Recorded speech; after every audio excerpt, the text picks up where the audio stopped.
So here it says the store manager records the total visitors and sales in dollars for 10 days. So each of these points represents the sales for those 10 days. So this first one, 50 visitors, is $100 in sales. For this one, like 75 visitors is about 150, and so on. So this is called a scatter plot. You plot the data, and then you look at a line of best fit, a line that generally goes through these points to see if there's a relationship. And it looks as though there is. So it says, what conclusion can the store manager draw based on the data?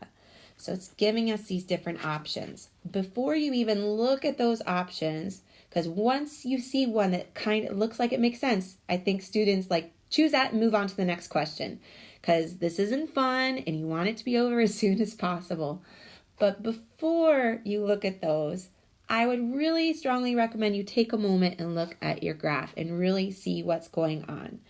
So this x-axis is always your independent variable.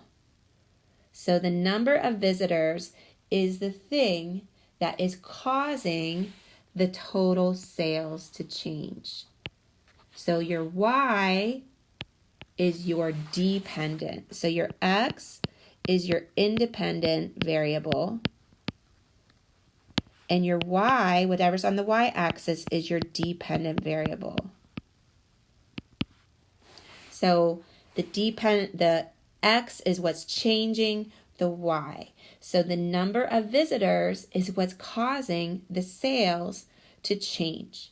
So if we look here, it looks as though as the number of visitors increases, like this one, there's 50 visitors, $100.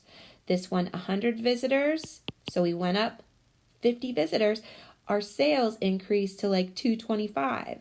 So as the number of visitors increases, we look at a couple points, you see that the sales is also increasing. So the answer here is B.